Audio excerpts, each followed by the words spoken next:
ના સરગવાની સિંગને બાફવી પડશે, ના લોટને શેકવો પડશે। Hello friends, welcome to kitchen art.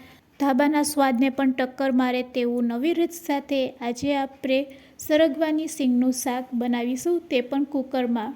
મારી શીખવાડેલી 4 ટિપ્સ જો તમે ફોલો કરશો તો સરગવાનું શાક ઝટપટ બની જશે અને સ્વાદમાં તો એટલું બેસ્ટ લાગશે કે એકવાર બનાવ્યા પછી વારંવાર બનાવવાનું મન થશે। રેસિપી સારી લાગે તો લાઈક અને શેર કરજો।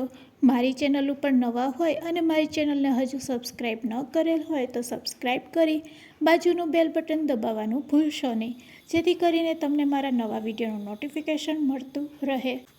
તો સરગવાનું શાક બનાવવા માટે આપણે સરગવાની 4 થી 5 સરગવાની સિંગને આ રીતે કટ કરી લેશું અને સારી રીતે ધોઈ લેશું। ખાયણીમાં આપણે 6 થી 7 નંગ લસણની કળી એડ કરશું, થોડુંક મીઠું, 1 ચમચી લાલ મરચું પાવડર અને અડધી ચમચી જીરું। આને આપણે આ રીતે ખાંડરી દસ્તાની મદદથી ક્રશ કરી લેશું અને લસણવાળો મસાલો તૈયાર કરશું। તો અહીંયા આપણો લસણવાળો મસાલો તૈયાર છે। હવે એક મિક્સિંગ બાઉલ લેવાનો છે અને તેમાં 2 વાટકી જેટલી છાશ લેવાની છે। છાશ વધારે ખટાશ ન હોય તેવી પસંદ કરવાની છે અને તેમાં આપણે અડધી વાટકી જેટલો ચણાનો લોટ લેવાનો છે। ઘરમાં જે રેગ્યુલર યુઝ કરતા હોય તે જ લેવાનો છે અને બસ આપણે આ રીતે તેને મિક્સ કરી લેશું। તો બધી વસ્તુ રેડી છે, તો ચાલો હવે આપણે ગેસ તરફ જઈશું અને કુકરમાં શાક વઘારીશું। તો આ રીતે તમે થોડીક વાર ફેટશો એટલે આ રીતે સ્મૂથ બેટર તૈયાર થઈ જશે। તો આ મિશ્રણને આપણે સાઈડમાં રાખી દઈશું અને કુકરમાં આપણે 2 મોટી ચમચી જેટલું તેલ લેશું।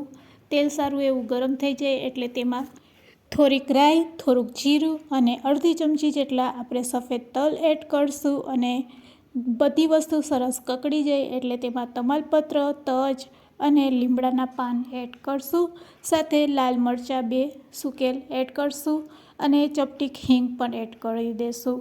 તો આ રીતે આપણે તેલમાં થોડા ખરા મસાલા પણ એડ કરશું અને સાથે તેમાં 2 ચમચી અધકચરો ક્રશ કરેલો સિંગદાણાનો ભૂકો 2 ચમચી એડ કરશું।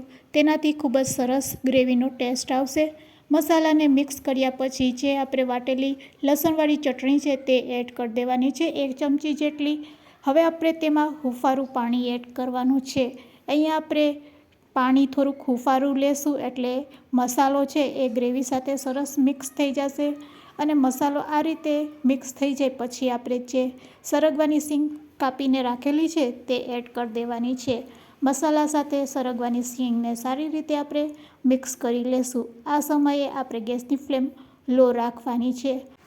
હવે અડધી ચમચી કાશ્મીરી લાલ મરચું પાવડર એડ કરશું, શાકમાં એક સરસ કલર આવે તેના માટે। અડધી ચમચી ધાણા જીરું પાવડર, ચપટીક હળદર અને થોડુંક મીઠું આપણે એડ કરશું, કારણ કે મસાલામાં આપણે ઓલરેડી મીઠું નાખેલું છે।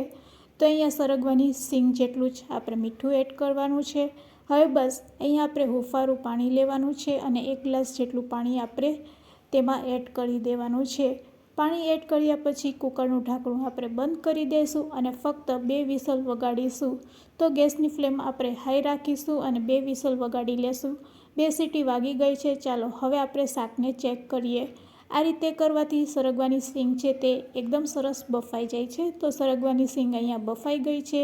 ગેસની ફ્લેમ ફરીથી ચાલુ કરી લો ફ્લેમ ઉપર હવે આપણે આ શાકને પકાવવાનું છે। તો જે આપણે છાશ અને ચણાના લોટનું જે બેટર બનાવીને રાખેલું હતું તે બધું એડ કરી દેવાનું છે અને ચમચીથી આ રીતે મિક્સ કરી લેવાનું છે। હવે ફક્ત 10 મિનિટ માટે આપણે મીડિયમ ટુ લો ફ્લેમ ઉપર તેને આ રીતે પકાવીશું।